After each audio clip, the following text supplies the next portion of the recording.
Hi, Eloise Ansell here. I'm an intuitive healer based in the UK. Hello. This week, when I sat down to record the video and ask what does everyone need to know about, the word kindness pinged. So we're talking about kindness this week. So, are you kind to yourself? That would be my first question. And chances are that probably not so much. Could do better. Something like that will probably ping in your head. Being kind and loving to ourselves is a practice. We tend to be quite unkind to ourselves. And, our internal self-talk and everything that we do to judge ourselves and criticize ourselves and beat ourselves up is is insane. People quite often talk about the fact, would you talk to your best friend the way that you're talking to yourself? And the answer is always probably not. It depends what kind of relationship you have with your best friend, I guess. But being really kind and gentle with ourselves is something I talk a lot about. And you'll have heard me talk about it on this channel before if you've listened to a lot of videos. But being really kind and gentle to ourselves has to become a practice. It can be very, very simple little things. And in the beginning, it can just be just observing when we're not being kind to ourselves. You judging yourself unkindly. Do you not have compassion for yourself and others? We can get to other people in a minute. But just taking some time for you or for us every day and just being with our body. It's just like waking up in the morning going, "Hi, body, hello, thank you for everything you do." And just taking that moment of gratitude for ourselves to start the day or at the end of the day, just these little moments of kindness and loving that we can give ourselves is beautiful. And personally, I think one of the most loving and kind things we can do for ourselves is to ask our body what it wants. So I talk a lot about this to my clients, and you'll probably, if you've watched a lot of my videos, heard me say this before. But it's been something that I've been working on in my life for the last 15 years plus. It's just like asking my body what it wants. And that can be in terms of what exercise it wants, it can be in terms of what it wants to eat, when it wants to eat, all of these things. And the moment my body's wanting to do more intermittent fasting again, which is something I come to on and off over time. And last week it pinged to start doing intermittent fasting again. And I'm like, oh, okay, we just want to reduce that window of eating. And that's fine.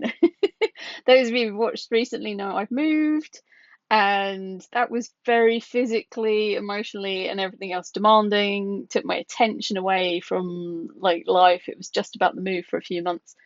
And although I haven't finished unpacking and sorting out my flat, you really don't want me to turn the camera around. Uh, it's still stuff to sort out. It's got to a point where I'm like, I could live with it. It's fine. I do little bits every week, but it's a marathon. It's not a sprint. I'm not intending to move again for a little bit. So, um, because that is kind to me. I know some people get excited about moving all the time, but I'm a nesting type person. So I like to be in one place. But that physical demand, I needed to eat more calories. I needed to nourish my body in a different way because I was doing a lot of physical work.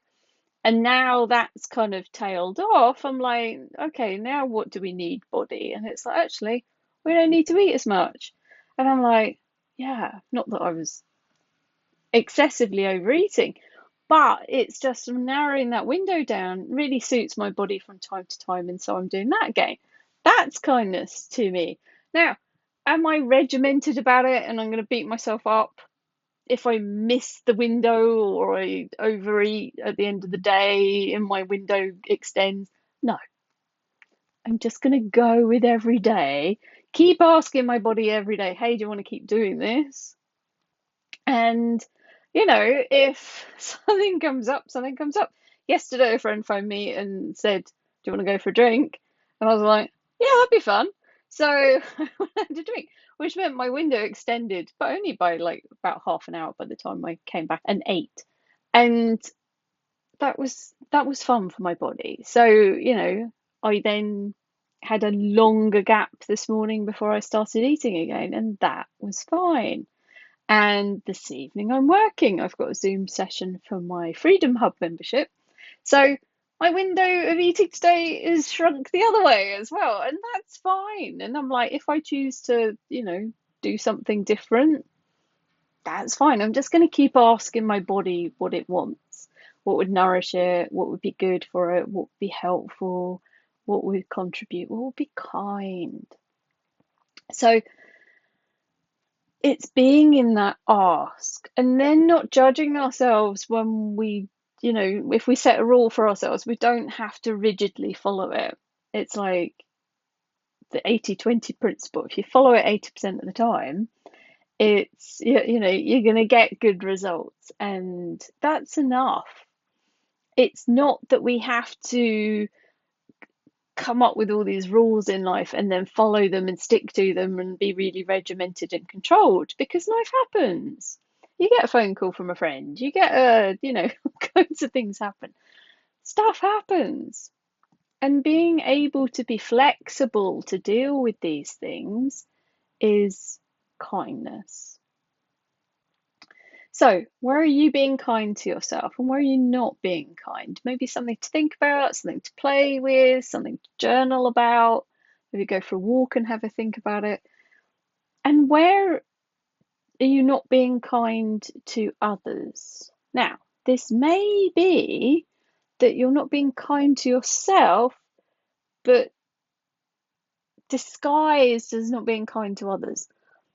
The energy's there to say that. I don't quite know what it means, so I'm just saying it because the energy's there. So, how would that show up?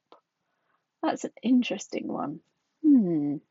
Oh, here's one example that pings in my head. So we can sometimes tell other people what to do, and we're not doing it ourselves. That feels unkind. Um, it's unkind to them because you're projecting stuff onto them. It's like, so there could be sneaky ways. And if I think of any other sneaky ways, I will add them in here.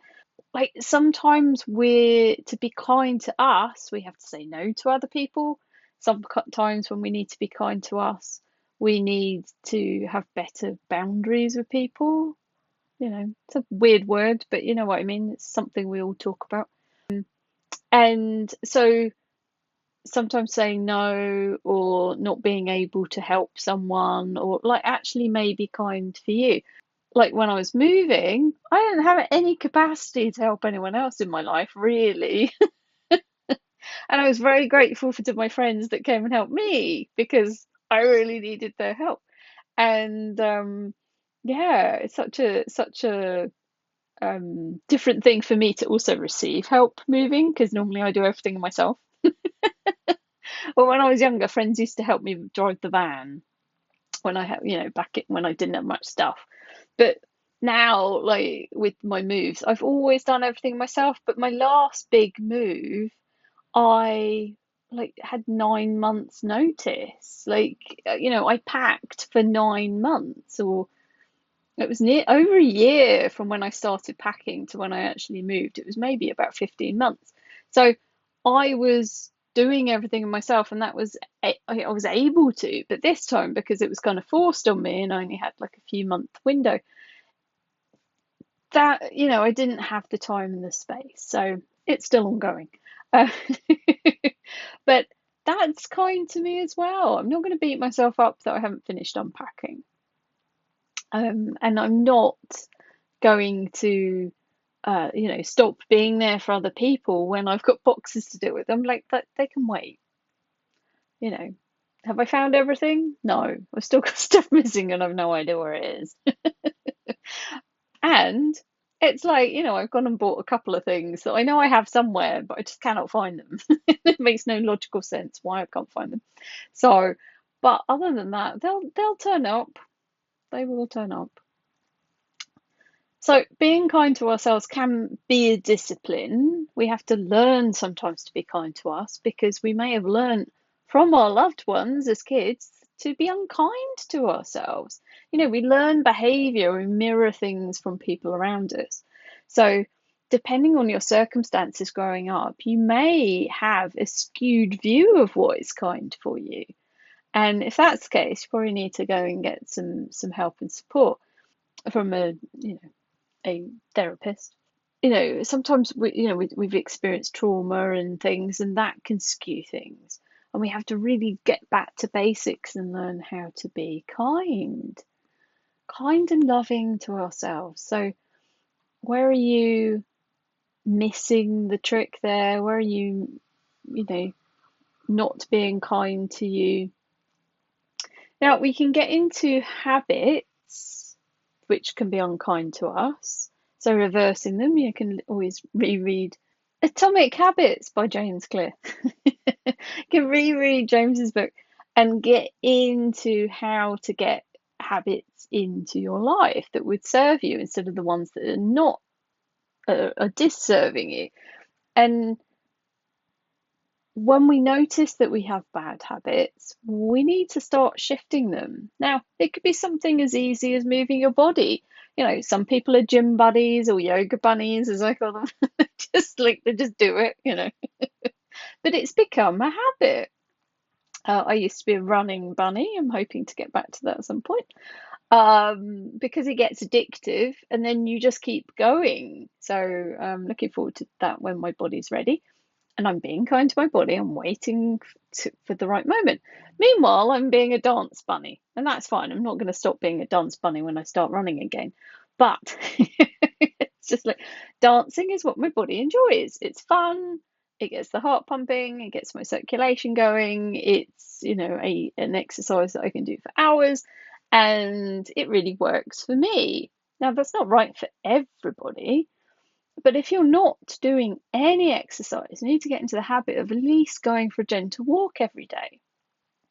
Now, sometimes we don't feel like going outside, but you always feel better when you do.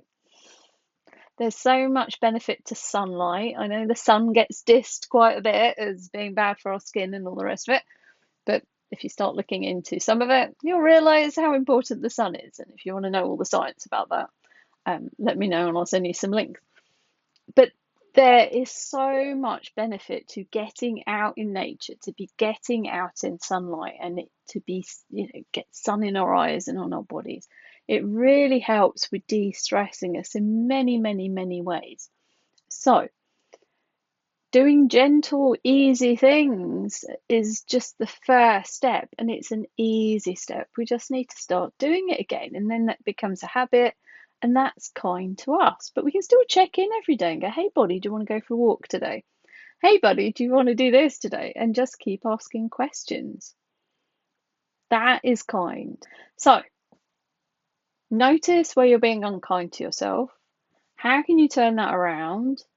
What would be kind to you that you're not doing that would be very easy and gentle to add into your life? Now, don't do everything at once. Just add one thing every week or two or every month and just slowly, build it up. Get that first stage ticked off, get that habit going, and then start doing another layer or extending it a bit. It's like going for a walk. If you just go for a 5-minute walk around the block every day, or 5 days a week for a start, that's a really easy thing. And then you can extend it to 10 minutes. And then maybe Monday, Wednesdays, and Fridays, you do half an hour. And then, you can just keep building it up when you feel like it. Don't overdo it. That would be unkind to you too. If you've not done any exercise for a long while, you have to slowly build up. Otherwise, you'll injure yourself and hurt yourself. So, we need to start gently. What would be kind? So explore what kindness is to you. Don't take my word as truth. You know your body better than anyone else. So Ask what would be kind to your body and do that. Okay, any comments or questions, pop them below, and I look forward to catching up with you again soon. Take care. Bye.